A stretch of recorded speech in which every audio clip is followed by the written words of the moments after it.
знам и вярвам, че който избор няма да я направя. Аз се спра цигарите. Помолихме се, помазаме, сипаме почти цялото шия в устата и каза да го глътна. Вика, знам, че е горчиво, но вика, преглътни го. Аз го преглътнах и веднага ми направи впечатление горчиво. А на мене толкова сладко ми дойде и дори без да ме боли с силни болки.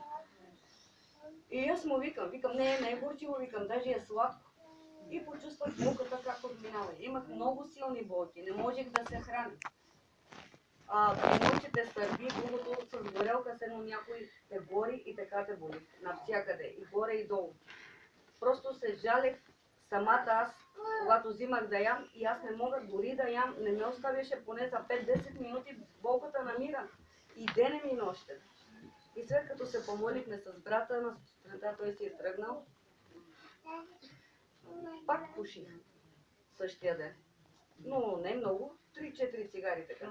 Вечерта, на следващия ден вече, ставам сутрин и викам, не, аз съм помазана, няма да пуша повече. Викам, сега ще пуша една цигара с кафето и край. Това е, аз по принцип пуша 3-4-5 цигари с едно кафе.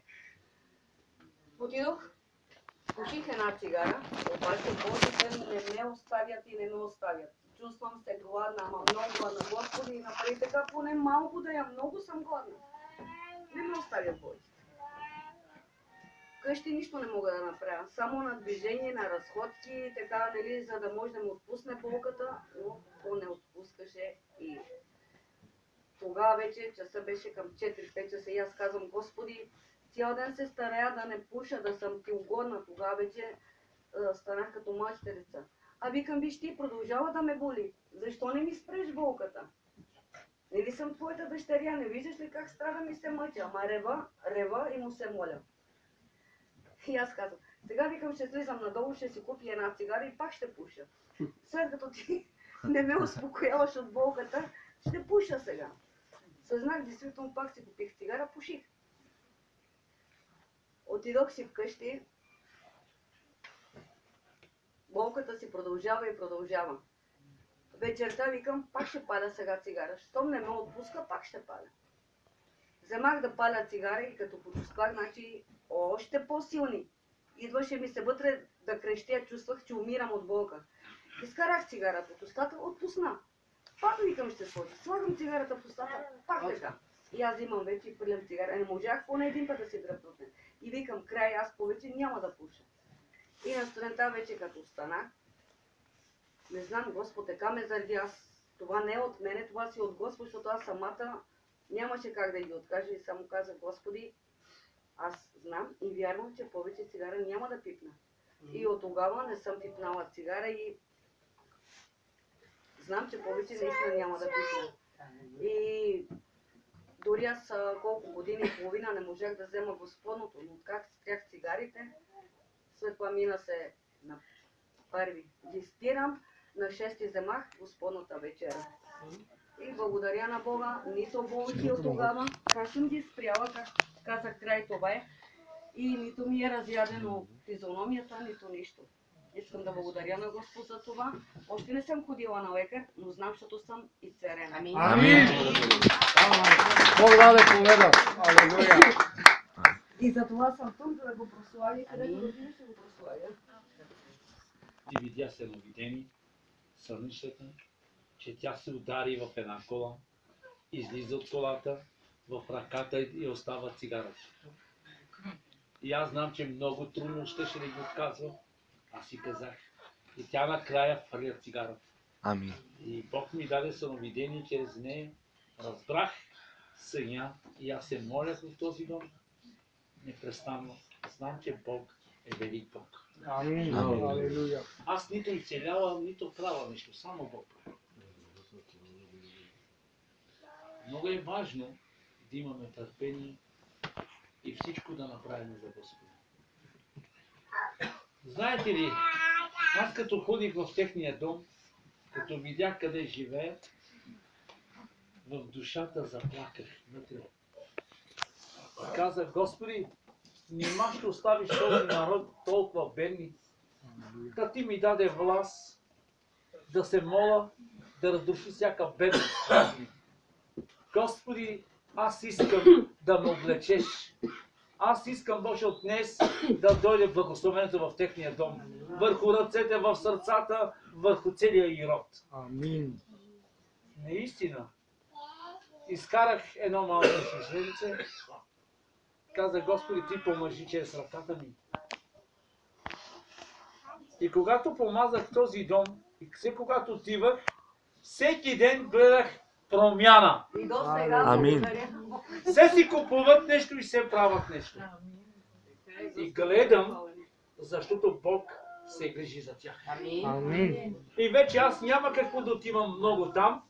Вече аз ги предадох в Господа, той да се грижи. Ами има един брат от Саранци, пастор, който там има служение вече. Там Амин. църквата Алелуя. функционира вече и работи за винаги вече. Амин. Пастор Василевски,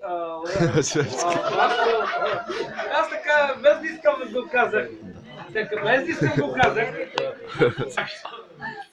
Обаче вижте, той не ги оставя. Всеки ден сутрин отива при тях. Грижи се за тях, моли се за тях. Слава да бъде на Господа. Амин. Амин. И знаете ли какво е? Много е важно пастор да си грижи. А вижте, паметника Василевски, той не се грижи за никой един от нас. Той си седи и никой нищо не прави там.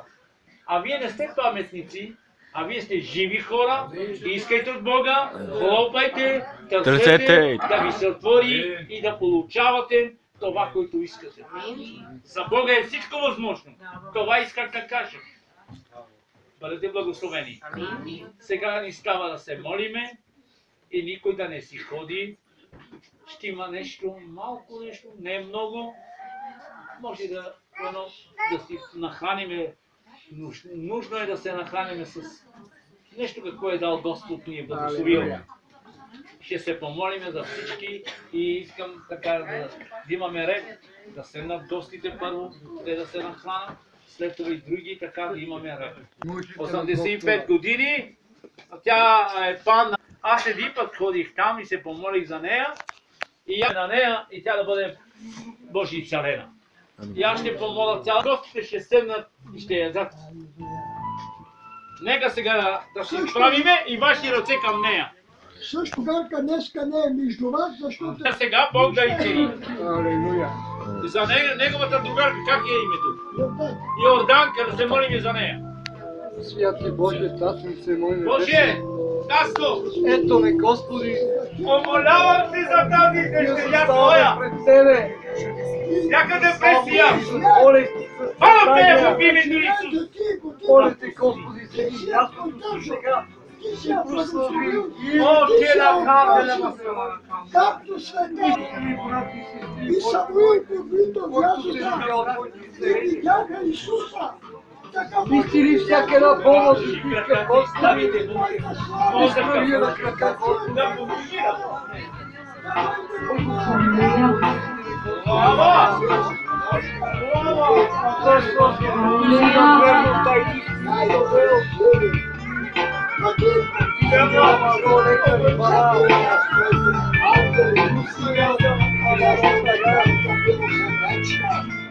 Хваляме на славение, Бога! Изпълнявайте на славение!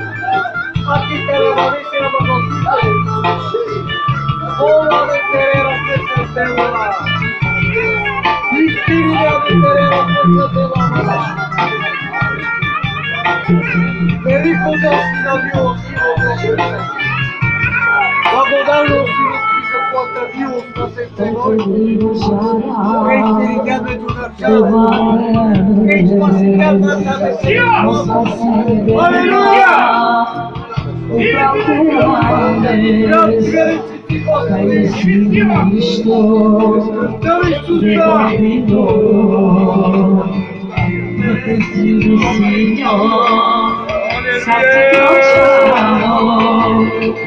A chamar que deva se chocar, a chamar que deva se não deixa, a gerar o prazer,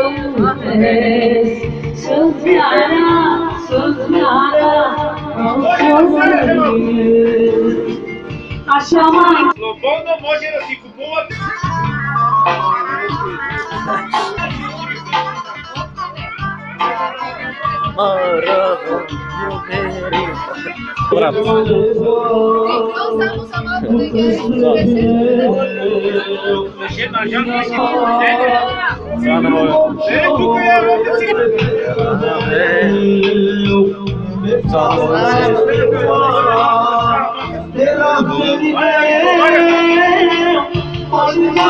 Deus,